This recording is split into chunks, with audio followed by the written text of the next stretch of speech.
106.3 and 103.7. Welcome in to News and Views with Tom Lamprecht. The stories you've heard and the ones you need to hear. Today we're here to consider a nomination to the United States Supreme Court, Judge Amy Coney Barrett. The American people are afraid and they're angry. You must recuse yourself. This isn't a rush to justice. This is a rush to put in a justice. Joe Biden told the American people, I've got to ask you about packing the court. Don't the voters deserve to know? No, they don't. They don't deserve to know whether he is going to pack the court. Your life, your values, your voice. This is News and Views with Tom Lamprecht on Talk 96.3 and 103.7. All right, welcome in. We will get to the Barrett hearing, but first, less than 2 weeks after he was hospitalized with COVID-19, President Donald Trump will be visiting eastern North Carolina, Greenville, Pitt Greenville Airport, this Thursday at 1 o'clock to talk about that. Tim Murtaugh, who's the communications director for the Trump reelection campaign. Tim, welcome in. Thank you very much. Happy to be with you. Listen, this is great news for Greenville, for eastern North Carolina. And, the day that he was supposed to be debating Joe Biden, as we affectionately call him, Cousin Eddie, Joe Biden, instead he's going to be in Greenville, North Carolina. That's a pretty big honor. Yeah, I would say so. That North Carolina was a huge state for the president's victory in 2016. It's going to be very, very important again on November 3rd. President intends to win North Carolina and keep it in his column, no question about that. And he's going to have a very vigorous campaign schedule these last 3 weeks, and North Carolina factors very heavily into our plans. We're honored, but let me ask you, why Greenville, of all the places you can go? And, it seems like there is a strategy that the president deliberately picks out these mid-sized towns, not necessarily the big cities. Well, we want to go where people can more easily, that is, make it to the president's events. And, he's been all over North Carolina, right. So it's not as though he's playing favorites for one part of a state over another. He's going to be going into places that we feel like it's best to be able to rev up the president's supporters and attract new voters. In this case, it's going to be Greenville, but that's not to say that we won't hit other places in North Carolina before Election Day, because there are, as I'm talking to you now, 22 days left, and I'll bet you that you'll see President Trump in other regions of North Carolina before it's over. Well, let's talk logistics real quickly. How to get people get tickets. The event is going to take place at the Pitt Greenville Airport. I talked to the airport manager earlier this afternoon. He indicated that it was going to be on one of the aprons north of the terminal. But talk about how you're going to parking, how you're going to get people in and out, that sort of thing. Well, I can't speak to you about the logistics on the ground, I'm afraid to say. I can't answer any questions about parking. But to register for the rally, if you go to donaldjtrump.com and click on the events button, you'll be able to find the Greenville event on there, and you register for tickets there. But there is no ticket required for entry, and it's general admission, so it's first come, first serve getting in, and there's no assigned seating, so we do recommend people get there early. Again, it's a 1 o'clock in the afternoon event on Thursday, and we do have safety protocols in place. Everyone who enters will require to have a temperature check before they're allowed in. We will provide masks for everybody that they'll be instructed to wear, and there's plenty of hand sanitizer on site as well. And it is in an open-air airplane hangar, so it could be considered an outdoor event, and we take the safety of all attendees very seriously. And as you know, the president now has personal experience with COVID. He has beaten it. He's recovered. He's back out on his campaign trail, and he'll be full of energy, and it will no doubt be a fantastic event. And we always tell people, if you've never been to a Trump rally, you might as well get yourself to one, because there is nothing like it. It is really uplifting. It makes you proud to be an American. It makes you proud to support this president. How many people do you think you can accommodate at the event on Thursday? Any idea? Well, we don't put crowd estimates on it. I would just encourage people to get there early. Okay. And it is my understanding, in talking to the airport manager, that there is going to be some sort of a shuttle bus service in and out of the airport for folks to park off-site. I'll see if I can find more details on that and share it with our audience. But it's my understanding, because there is, I don't think you're going to have enough parking at the airport to accommodate all the folks that want to come out and see the president.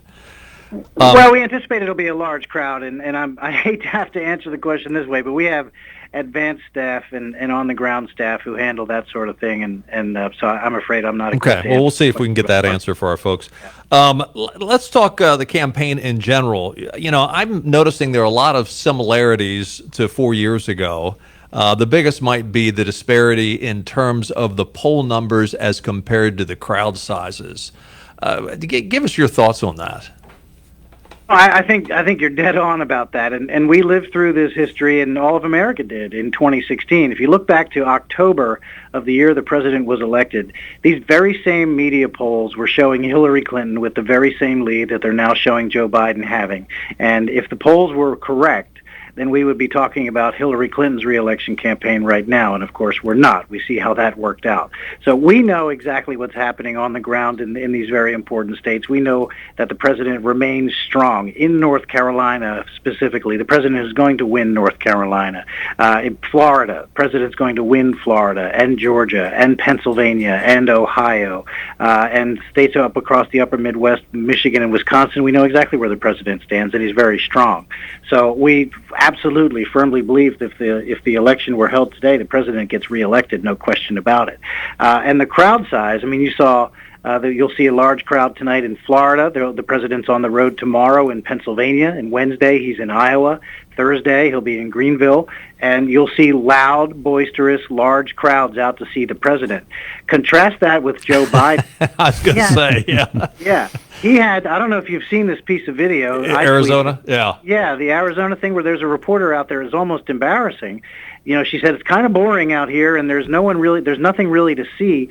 This is actually important. This was the very first campaign event that Joe Biden and Kamala Harris have done together. Yeah. It's their first joint appearance, and there is nobody on the sidewalks greeting them. There's nobody waving signs. There's nobody. There's nobody. I mean, no, there's when you no say evidence whatsoever. We're not talking about there's not many. We're talking about nobody. Yes.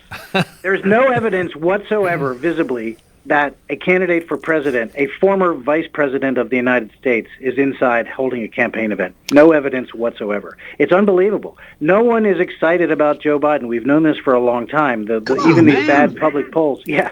Even these bad public polls show that. There's a gigantic enthusiasm gap. Yeah. I'll tell you, the president's, we call them broken glass voters. People will crawl over a field of broken glass to vote for President Trump. We know that. It's what makes him strong. It's what got him elected in the first place, and that's what's going to carry him to re-election. Has he used anything from, and you as well as very involved in the campaign, obviously, the Gallup poll that came out last week saying that a solid majority of 56% of Americans say that they're better off now than they were 4 years ago. That's the highest that number has ever been. Of course, they ask that question every year going back to Ronald Reagan when he used that phrase against Jimmy Carter. Yeah, certainly. And I think that's really central to our closing argument here is that the main question is, who do you trust to get the economy back to where it was pre-pandemic? We know that President Trump built the world's best economy once, and he's already doing it a second time. And if you contrast that with Joe Biden and his record, he oversaw the slowest economic recovery since the Great Depression. Job growth was anemic and wages were stagnant.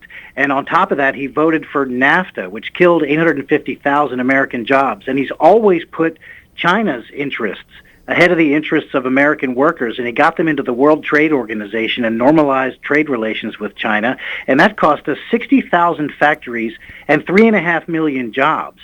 And now today he proposes to raise taxes by $4 trillion, and five independent analyses have found that people in every single income bracket will have their take-home pay reduced because of Joe Biden's tax increase plan. And he's going to impose the Green New Deal on every person, every business, every building, and every farm in this country, heaping mountains of regulations and killing millions of jobs. And it will go after the energy industry and kill 11 million jobs there by itself. So the guy has an economic record of disastrous proportions, and he's promising even more. So the central question is, who do you trust on the economy? Because who's got the track record? And the answer is Donald Trump, and it's not even close. We're talking to Tim Murtaugh. He is the communications director for the Trump re-election campaign. Hi, Tim. This is Benny. We've had a number of Trump campaign advisors on our show, and they've been very optimistic about the polls, regardless of what we see in the media. But earlier today on Fox News, senior Trump campaign advisor Steve Cortez said internal polling shows a very, very tight race in all the battleground states, and all the battleground states are toss-ups. That's a little less optimistic than what we've been hearing the last few weeks.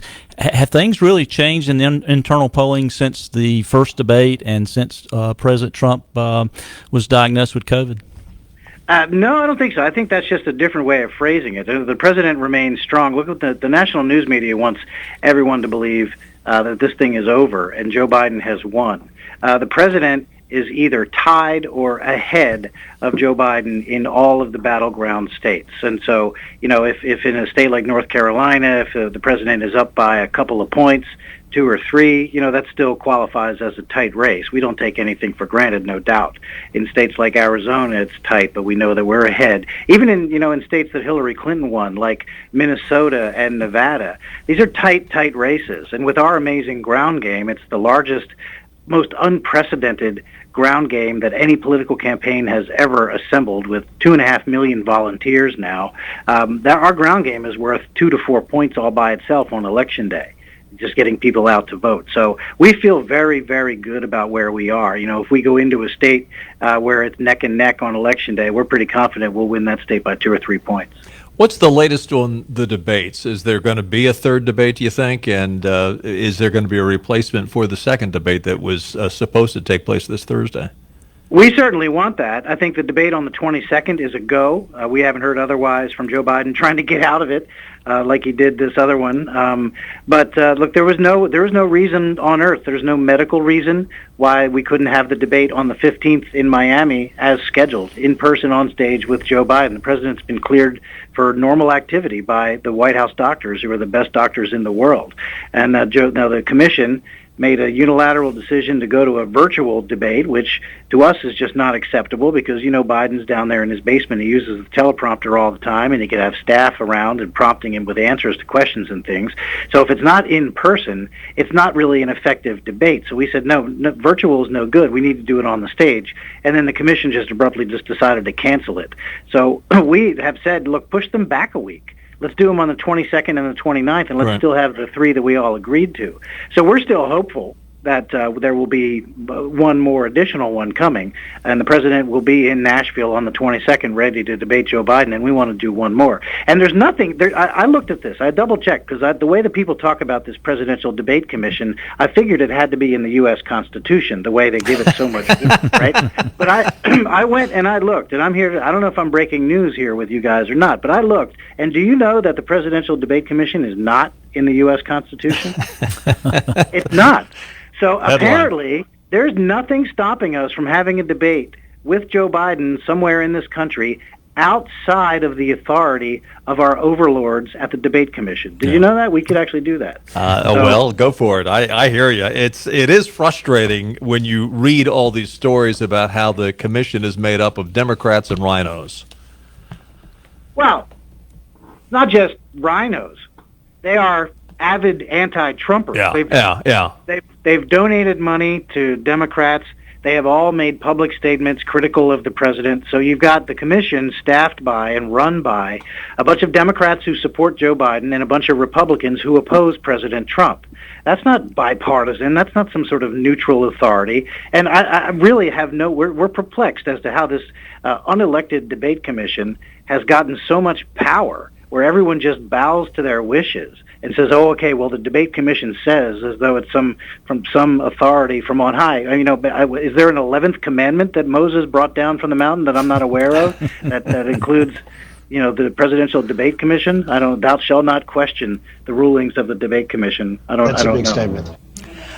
Tim, I know you're wearing the campaign hat right now, but let me ask you your thoughts concerning the first day of Amy Coney Barrett's hearing, and how do you think that might add to the campaign for the president?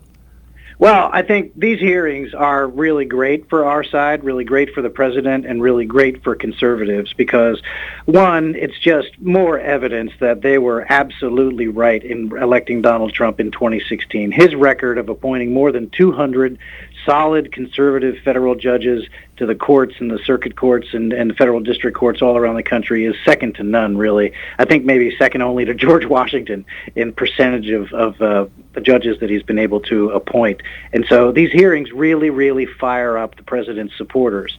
It also is a chance for the rest of the country to see how unreasonable Democrats are. And you have them talking now as their retaliation for this, for the president actually doing his constitutional duty by nominating Judge Amy Coney Barrett to the bench and having the president the Senate consider it and give advice and consent. That's in the Constitution. It's very clear, it's very basic, and there's not much more to it than that. Those are the only rules. President nominates, Senate provides advice and consent. That's it. Now you have Joe Biden refusing to answer the question as to whether or not he would pack the courts. I heard that in your lead-in. And you hear Democrats lying about it. Because the president has filled all these vacancies on the federal bench with good conservatives, Democrats are saying, oh, Trump's been packing the court for 3.5 years. No, he's been filling vacancies. That's not packing the court. Packing the court is expanding the size of the court, adding justices so that you can guarantee victory in cases that will come before the court in the future, so you can win on your policy ideas that you can't get passed through the legislature. That's what packing the court is, and that's what FDR tried to do in the 1930s, right. And it backfired on him, and the Democrats are trying to do that right now. And for Joe Biden to say that voters don't deserve to know what his opinion of that is the most remarkably arrogant thing I've ever heard any candidate say. What other things does he have planned that the radical left is making him to do that he doesn't think that voters deserve to know about? What other plans, what other things does he have up his sleeve that he's going to refuse to tell people about? It's remarkably arrogant, it's condescending, and it really is extremely insulting to the entirety of the American people. Well, and it's not the first time he's done that. I mean, he blows up when he's on the campaign trail and he is challenged. Remember the gun rights debate he had? I think it was up in Pittsburgh, and somebody came up and asked him about, "Are you going to take away my guns?" The next thing you know, he's in a shouting match and a cursing match. Yeah, and he threatens to take the guy outside and beat him up, I think, unless that was a different episode. Yeah, he's done that too. I mean, you can argue with the media, but when you start arguing with voters, I mean, you're asking for their vote. Yeah. And he's bad about that. Yeah. So it's amazing. Yeah, and I remember that one guy said, hey, you work for me. And Biden said, I don't work for you. Yeah, that was the guy in Pittsburgh. Yeah, exactly. Yeah, interesting stuff. Yeah. Well, Tim, listen, thanks again for checking in with us. And again, it's DonaldJTrump.com/events. Go in and get your tickets. And my understanding is the gates will open at 10 a.m. The event gets underway at 1 p.m., but it takes place this Thursday at the Pitt Greenville Airport. Yep, don't miss it. Sign up, get out there early. It is fantastic. As we always say, if you have never been to a Trump rally, you better get yourself to one, because it is really a once-in-a-lifetime experience. It's fantastic. Well, and come out to the Trump rally, be part of this great victory that we're going to have on November 3rd. There you go. Fantastic. Well, it's not too often that people get to see a living president in person, so it's a great opportunity. Exactly. Tim Murtaugh, Communications Director of the Trump Re-Election Campaign. Thank you, Tim. Do appreciate it. Look forward to talking to you again in the future. You bet. Anytime, guys. Okay. Thank you. We got to take a time out. Stay with us. Benny and I will be right back.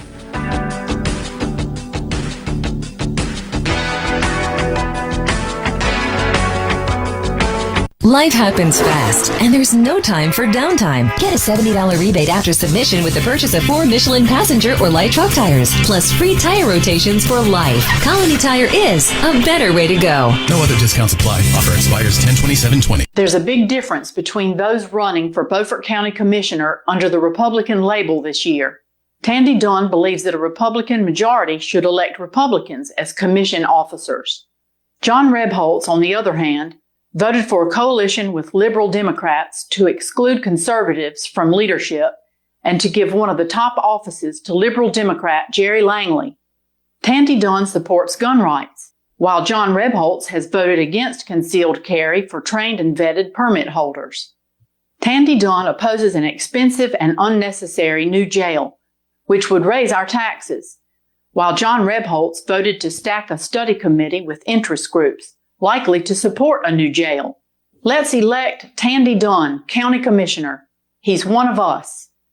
I'm Tandy Dunn. I approve this message because I will govern as a real Republican, and I will not sell you out to liberal Democrat Jerry Langley. Paid for by the committee to elect Tandy Dunn. Hi, this is Luke Kuechly. Last season, I was captain on defense. This season, since so many of us will be watching football from home, I'm football watching with Pepsi. And you know me, I pour everything I've got into it. All right, football watchers, let's do this. Opening click-offs. Here we go. Click on, click off. Click on, click off. Stretch that thumb. You can't have finger fatigue bringing you down in the postseason. Nice job. And my favorite, second half sip-offs. Pepsi's up, lift, pull, open. Ice cold Pepsi and watching football. Nothing better. It's not game day without a delicious, refreshing Pepsi, the official soft drink of the National Football League. Head to your nearest retailer, grab your Pepsi before kickoff, then sit back, relax, and cheer on your favorite team. Pepsi, made for football watching. If you struggle using CPAP, it can leave you feeling tired, forgetful. Who put this banana in the toaster? You did? Cool, okay, just checking. And even impact your health. Fortunately, now there's Inspire, a sleep apnea treatment that works inside your body with just the click of a remote. That's right, a button. No mask, no hose, just sleep. Inspire, sleep apnea innovation. Inspire is not for everyone. Talk to your doctor to see if it's right for you and review important safety information at inspiresleep.com. Life happens fast, and there's no time for downtime. Get a $70 rebate after submission with the purchase of 4 Michelin passenger or light truck tires, plus free tire rotations for life. Colony Tire is a better way to go. No other discounts apply. Offer expires 10/27/20. Eastern Carolina's place to talk about coronavirus. Defund the police. Everything. Give me liberty or give me COVID-19. Right now, more news and views on Talk 96.3 and 103.7. All right, welcome back in. It is news and views for a Monday. Tom and Benny with you. Taking a look at your weather forecast. Showers are a possibility before about 8 o'clock tonight. Then they will go away. Chance of precip between now and about 8 o'clock, 60%. Tuesday, areas with fog early in the morning. Otherwise, the sun comes out with a high near 80. Tomorrow night, it clears up with a low of 54. More sunshine for you on Sunday. 561-8255 if you want to chime in. The situation for the Thursday rally, again, the gates will open at 10 a.m., The rally gets underway at 1 p.m. Of course, the president is flying in, as you just heard from Tim Murtaugh. It's going to be sort of semi-open air. They'll have a hangar there, I guess, but the president will be on a stage, with Air Force One sitting behind him. Of course, Air Force One is whatever plane he's in at the time. I'm sure it won't be the 747. They might be able to land it, but I don't think they'd ever get it off the ground again. I talked to Bill Hooper earlier today, who is the airport manager. Is he the operations manager, the director, one? And he said that the event will take place on an apron north of the terminal. So if you're facing the terminal, the front door of the terminal, it would be over to your right. And there'll be a separate gate there. Apparently, they're renting the space. And right now, American Airlines isn't flying into Greenville. So the parking lot, they're renting half of the parking lot and the space where the event will be out on the apron. But it sounded like there's going to be some sort of shuttle service taking place. I don't have the details yet. We're working on getting that. So we'll figure out where you need to go and where you can hop on a bus and be shuttled over. Because, most of these events are that he's with similar venues at local airports. I mean, when he was in Kinston last year, I think they had 20,000 people there. Yeah, I knew a few people that went to it, and it was incredible. I saw some videos, and it was packed. It had to be at least 15 or 20,000. So I don't know where. I mean, if you had 10 people in a car, you still wouldn't have enough space for all the automobiles at the airport. So somewhere along the lines, you're going to have to. I don't know if it's going to be over at the fairgrounds or where it's going to be, but they'll have parking. And they'll have some sort of shuttle service to take you over there. We'll continue to pass on that information as we get it. And again, it just all this just broke last night. So we're less than 24 hours when it was announced he's going to be here on Thursday. Talking about what Tim Murtaugh mentioned this event, and again, I would think if there's not at least 5,000 people there on Thursday, I'll be shocked. I know it's in the middle of the day, it's a work day, but still, people are going to come out for it. But late last week, Biden and Harris in Arizona, and nobody showed up. And the campaign said, well, we didn't publicize it that well. I'm sorry. Well, that's your own stupidity. Is your campaign run that poorly, if that is the reason? But come on. Nobody shows up. I know when I saw the video and the reporter started talking about it, and I didn't know where it was. I said, "Is that Area 51?" There, because there was no one there. Just a desert. I'm not making too much of this, but I ran for the state senate back in '96, and I had some events where there weren't many people there. And you think to yourself, because you go out and you're running for office, and you hope to have a decent crowd, and you find out quickly if you have a dozen people there, that's a good crowd. I never had any events that nobody showed up, and I was running for the state senate. This guy is running for the presidency of the United States, and he's got the entire mainstream media carrying his water for him. And still nobody shows up. I think there's been a number of campaign stops so far that have been embarrassing. If you take out the campaign people, they might not have been a dozen there. Really. Well, and that's, as I said in that interview with Tim Murtaugh, this is exactly what happened 4 years ago when Hillary Clinton was running. And remember at the time, Charles Krauthammer, who, he's one of my heroes. I think Charles was a genius. Although early on, had Charles still be alive today, my hunch is he would have a much different attitude towards Donald Trump than he did 4 years ago. Yeah. But I mean, that's just a hunch. I can't speak for him and his family. But, he said, the crowds don't really mean anything. That just because you got a big crowd doesn't mean anything. And I said, okay, once or twice, but event after event after event.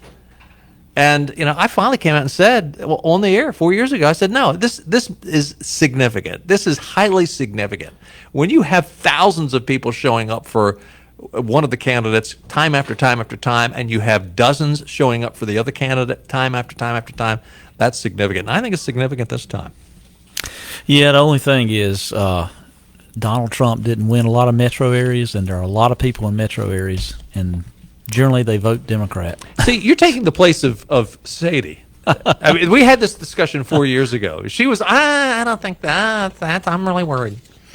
I've been wrong before. Well, I'll let you know election day, because I was in the last election the entire time. No way, no chance, Donald Trump.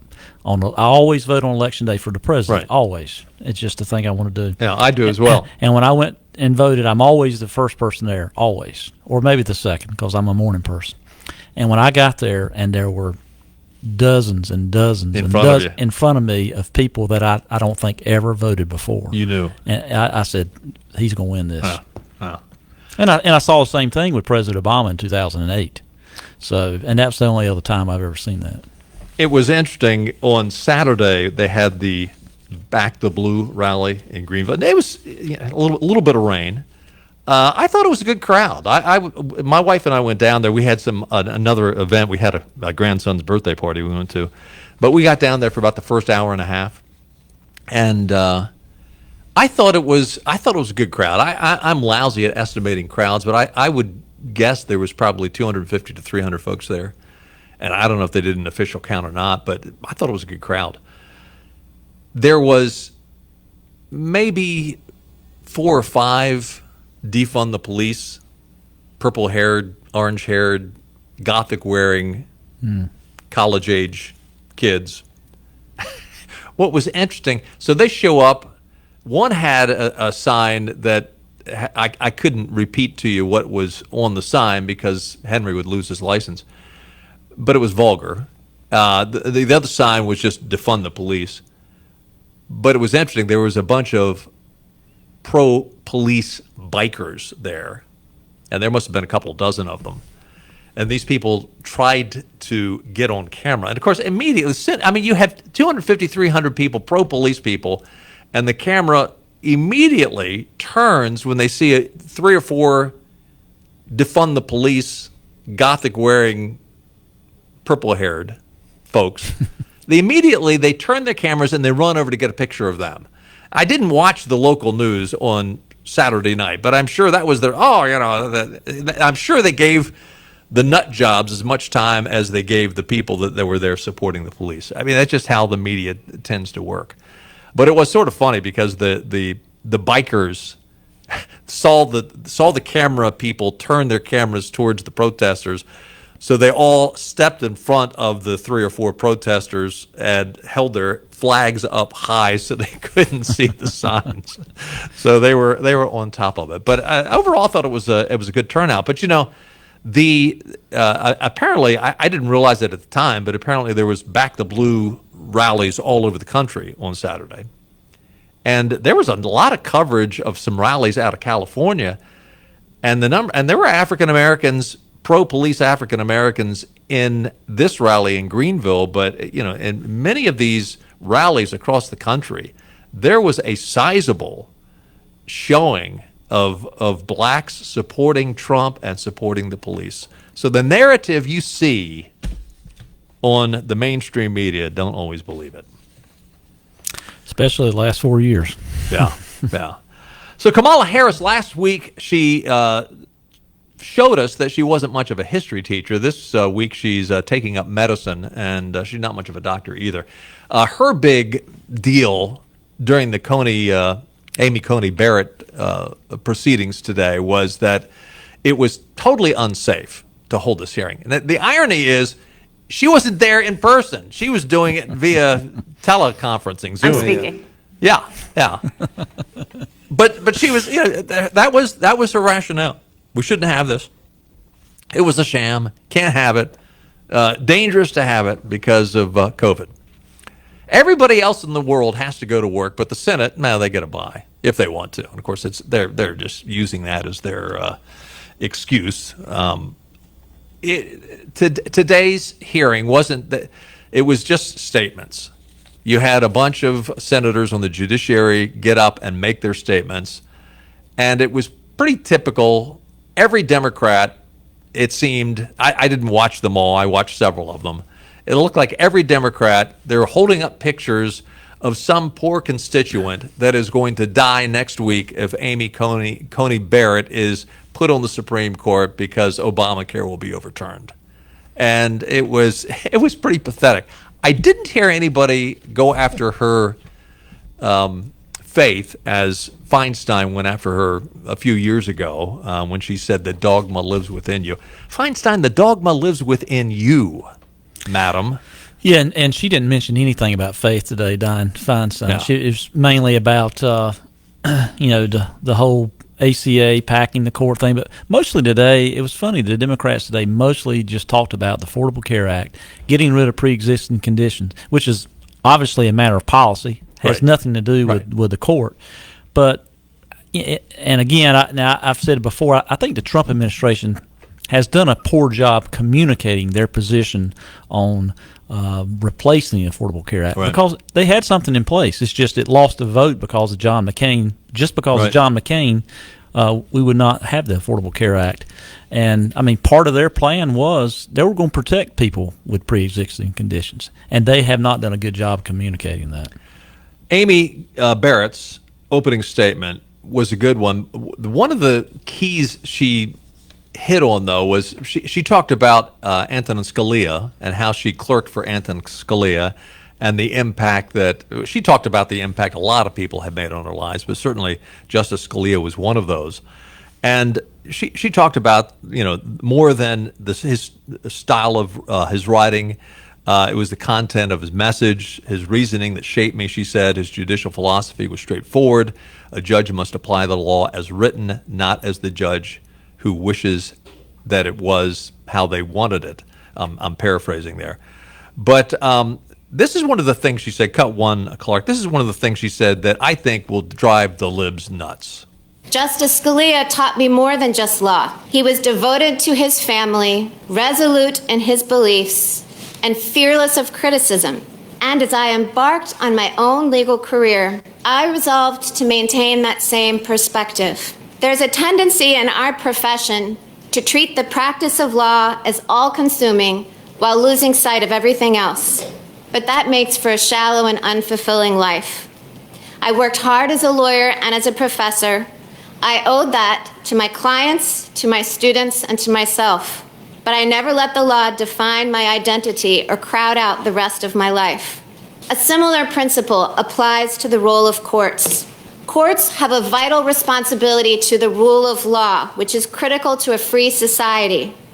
But courts are not designed to solve every problem or right every wrong in our public life. The policy decisions and value judgments of government must be made by the political branches, elected by and accountable to the people. The public should not expect courts to do so, and courts should not try. That is the approach that I have strived to follow as a judge on the Seventh Circuit. That was a very, very polite way that she poked the Democrats right in the eye. Yep. Because everything that they want is they want a liberal judiciary that will force through the courts what they cannot get through at the ballot box, or they can't get through the legislature in the Senate and the House. They can't do it. And so therefore, I mean, they know, that the liberals know today that if it had not been for a liberal Supreme Court, Roe v. Wade wouldn't be the law of the land as it is today. And yeah, eventually it will turn around. But the idea that you were going to use the judiciary to get policy through is ludicrous. And boy, she hit it out of the park with that statement. She did. This morning, it was either released last night or early this morning, her opening statement, and I read it early this morning. And when I saw in fact, I had those two sentences, 2 paragraphs highlighted, yeah. And that was a profound statement. And that's the kind of judge. I mean, if this was a liberal judge, as people like to say, liberal or conservative, I would like to hear the liberal judge say that. That's what we want in a judge. Well, unfortunately, a liberal judge might say it, but would they do it? That's the question. Yeah, and we've been burned by that before. No. We've got to take another time out. Stay with us. More coming up.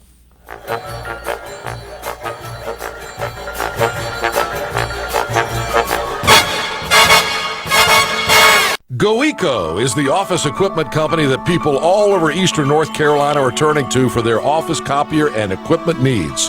GoEco sells and services Canon copiers and office products. They have a great service team that's quick to respond when you need them. We here at Interbanks Media just made the switch to GoEco, and they're saving us money in printing costs. Other businesses in and around Greenville are making the switch too. Dirk's Chiropractic switched over a year ago and saved money. GoEco bought out their existing lease, and Dirk's Chiropractic received better products fitting their needs. In fact, GoEco has saved local clients who have switched over $178,000. Oh, and some businesses might qualify for no payments until 2021. Call Area Sales Director Tom Watkins at GoEco for a free consultation today. 252-227-0581 or email info@goeconc.com. Save money by switching to GoEco.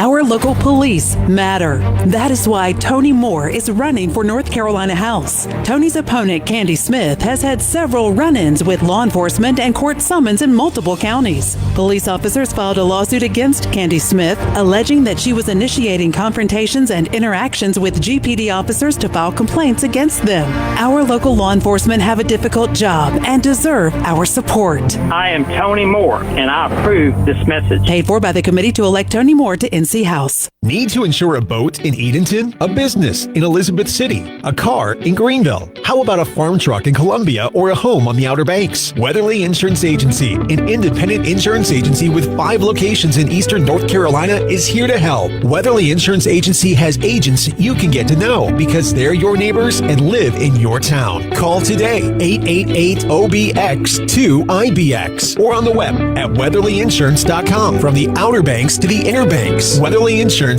has you covered. Wild Birds Unlimited, don't you feel them around you? The song is everywhere. It's been a long, hot summer, but fall has finally arrived. Wild Birds Unlimited in Greenville has a beautiful selection of colorful fall flags, garden flags, mailbox covers, and mat mates for your home. Also, Wild Birds Unlimited wants you to remember that birds need water to drink and bathe. A source for water is important to providing a backyard habitat for your birds. From decorative stone and glass bird baths to water drippers and misters, Wild Birds Unlimited has what you need to fulfill your bird's water wishes. Add a splash of water to your backyard. Visit Wild Birds Unlimited today.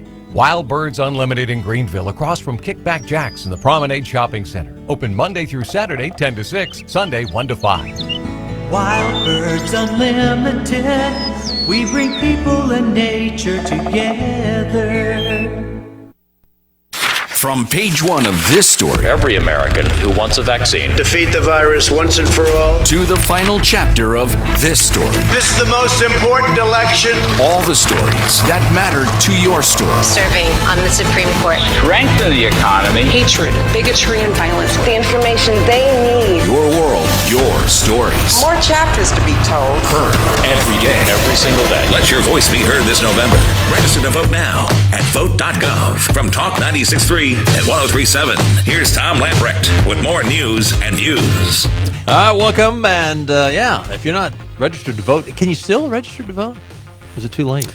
There's still some one-stop voting options, I think. Is there? Okay. Yeah. Mm-hmm. I mean, it used to be you had to register to vote back in the days where we actually put some responsibility with the privilege of voting. You used to have to register to vote a certain period of time ahead of the election. Yeah, it used to be at least like a 30 days or a couple of weeks. months. Yeah, 30 days at least. Yeah. So the Free Beacon is reporting on Cousin Eddie, a.k.a. Joe Biden. Remember last week during the vice presidential debate, Mike Pence did a great job of just sort of squeezing in the fact that Joe Biden plagiarizes. And absolutely. Kamala Harris sits there and shaking her head no, and making all those faces at the cameras. Oh, what are you talking about? No, he never did that. You look up the word plagiarize and see if there's not a picture of Joe next to it. But apparently now he is going around and saying that he was raised in a black church. You can't make this stuff up. Now, he originally said this as when he was giving a speech to the Jesse Jackson Rainbow Push Coalition last year. He said, we'd go and sit in Reverend Herring's church. Then we'd go out when I was a college kid and when I was in high school, we'd go out and try to change things. The church Biden referenced was the Union Baptist Church, was a prominent African-American church in Wilmington run by Reverend Otis Herring, an acclaimed pastor who passed away in 1996. But Biden made comments that seemed to contradict the account. When reporters questioned Biden that he marched in the civil rights movement, he acknowledged that he wasn't an activist, and his most significant experience with civil rights was when he was a youth and worked at a majority black swimming pool where, the kids used to sit on his lap and rub his hairy legs. Now interviews with longtime church members are raising questions about this story. Biden befriended Herring as an adult, they say, but they do not recall him ever attending church as a teenager. Phyllis Dermont, Herring's longtime assistant, who attended Union Baptist for 39 years, said she was not involved in the church in the early 60s, but does not think Biden attended at the time. No, not at our building. I think he was probably in Pennsylvania or somewhere else in Delaware, but not in our building, she told the Washington Free Beacon. Biden responding, cut 2. It was never easy for me. I was born a poor black child. I remember the days sitting on the porch with my family, singing and dancing. Yeah, there you go. Joe Biden. Come on, man. Was it 2 weeks ago that was it Delaware State? He claimed he attended Delaware State, which is a historically black college and university, and they said no, you never attended. Was any of this ever brought up in his first run with Obama at all? Anything? Oh, whether the conservatives brought up the fact that he plagiarized. I mean, when he ran for the presidency, how many years ago has it been? 20 years ago? Well, we ran with Obama 2008 when Obama vice won. president. Well, that's right. He actually ran in the primary. But that was his second time. This is actually his third time running Yeah, for the the first presidency. time was 88, maybe, was back in the 80s. And he blatantly plagiarized a speech that was given by a member of parliament over in England. I don't know if he was running for the prime minister or not. But, I mean, he took it verbatim from this guy's speech. I mean, you can go Google Joe Biden plagiarizing, and there's videos up there of the two going back and forth giving the speech. And it's not, that's similar. It's word for word. It's word for word carbon copy. And I believe the 88 election, that was one of the things. And then I think during that same time is when they brought up some plagiarism in law school. Didn't he? I think he might have flunked a course of plagiarism in law school. And then that was another time he challenged a voter. Mm-hmm. He got in his face and said, "I was a double major. I came in first in my class." I mean, all kinds of just turned out to be the opposite. Lies. Yes, he was in the bottom half of his class and only had one. It was I guess give him a break today. Today he said he was running for Senate again. So over the weekend he said he's trying his breast. Come on, man. We got to take a time out, don't we? We'll do it. We'll be right back. Karen Kozel is running for North Carolina State Senate because Don Davis sided with Governor Roy Cooper's veto of the 2020 budget. Pitt and Greene counties lost an estimated $430 million annually. Don Davis cost the ECU Medical School 1,700 jobs and an estimated economic impact of $300 million a year. Davis vetoed a budget that included a 4.9% teacher raise and a $1,000 bonus for all teachers in our district. Don Davis also vetoed a produce processing center in Ayden, costing us 200 jobs and an economic impact of $130 million a year. Don Davis has been in office too long. Karen Kozel will always vote for her constituents over political gain. Karen Kozel is for vocational education in public schools, teacher raises, and school choice. Karen Kozel supports law enforcement, gun rights, and continued community patrolling. Vote Karen Kozel for North Carolina Senate District 5. I'm Karen Kozel, and I approve this message. Paid for by the committee to elect Karen Kozel. If being at home more has made you ready for a change in your surroundings, then now is the perfect time to visit Hardy's Appliance and Furniture in Snow Hill. Enjoy comfort, ease of care, and exceptional deals on quality home furnishings. New arrivals of the best-selling collections by Panama Jack are now in stock. With a focus on ease and comfort, every piece of Panama Jack Home Furnishings collections is perfectly at home in any part of the world. When you're ready to put your feet up, relax in the luxurious comfort of Italian leather. High-quality leather reclining sofas are a must-see and offer the comfort you deserve. Coastal living sofas and sectionals are a perfect fit for any home. Hardy's has great selections and great prices on coastal living closeouts. They also have a great selection on Paula Deen closeout pieces. Not enough counter space in your kitchen? A beautiful Paula Deen kitchen island will take care of that. Ready for a new bedroom look? Take a look at Paula Deen Furniture. Make your home a place that you never want to leave. Hardy's Appliance and Furniture, North Green Street, Snow Hill. You get a better deal in Snow Hill. Hidden phone trade-ins, hidden plan requirements, hidden catches. You won't find them at US Cellular because we speak fair. Plus, when you switch right now, you can get $500 off the latest phones. Upgrade to fair. Upgrade to US Cellular. Requires new postpaid service plan, new line port in, credit approval, qualified smartphone purchase, and comes via monthly bill credit on a 30-month RIC. Taxes, fees, and additional terms apply. Does the idea of going to your local U.S. Cellular store make you feel a bit uncomfortable? Tired of the hassle of waiting and wearing a mask? Let Toby Williams and his outside sales team take away that worry. They will come right to your home or office and drop your phone off on the porch or at the front desk for you. Saving you time and worry is what the Cellular Warehouse team is all about.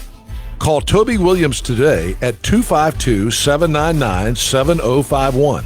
That's 252-799-7051. And let them help you with all your wireless needs. Cellular Warehouse, your local U.S. Cellular authorized agent. They still don't have a plan. When I look at their plan, it looks a little bit like plagiarism, which is something Joe Biden knows a little bit about. Joe Biden will not raise taxes. Mr. Vice President, I'm speaking. The important is you said the truth. Joe Biden said twice in the debate last week that he's going to repeal the Trump tax cuts. The president refused to condemn white supremacists. He condemned the KKK, neo-Nazis, and white supremacists. Roll with the station that keeps you up to speed. Talk 96.3 and 103.7. Here's Tom Lamprecht with more news and views. The New York Post and Spectator magazine, which is a British publication, is now saying that the World Health Organization has warned leaders against relying on COVID-19 lockdowns to tackle outbreaks, after previously saying countries should be careful how quickly they reopen. Now, are you going to follow the science, Governor? Come on, are you going to follow the science?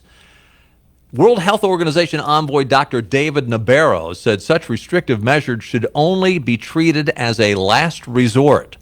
We in the World Health Organization do not advocate lockdowns as the primary means of control of this virus, he said. The only time we believe in a lockdown is justified is to buy you time to reorganize, regroup, rebalance your resources, protect your health workers who are exhausted, but by and large, we'd rather not do it. Lockdowns have just one consequence that you must never, ever belittle, and that is making poor people an awful lot poor, he said. Wow.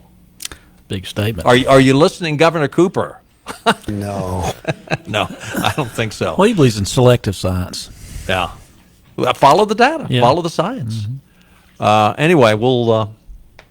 obviously, that's not going to get as much airplay on the mainstream media as we would like to see. Roberta McCain, the mother of the late John McCain, passed away today, 108 years old. Wow. She eloped with her husband in January of 1933 when she was 21 years old. She was from Oklahoma. She was a college student in Southern California. They eloped over to Tijuana, Mexico. And, of course, they had 3 kids, John, Jean, and Joseph. John McCain would later become a U.S. Senator after time in the Vietnam War as a prisoner of war. In a tribute, Megan McCain described her grandmother as everything she aspired to be. 108! Wow. That's a ripe old age. Hey, thanks for being with us. We'll see if we can get more information to you on the Trump rally. We'll do it again tomorrow at 5 o'clock. See you then. Bye-bye.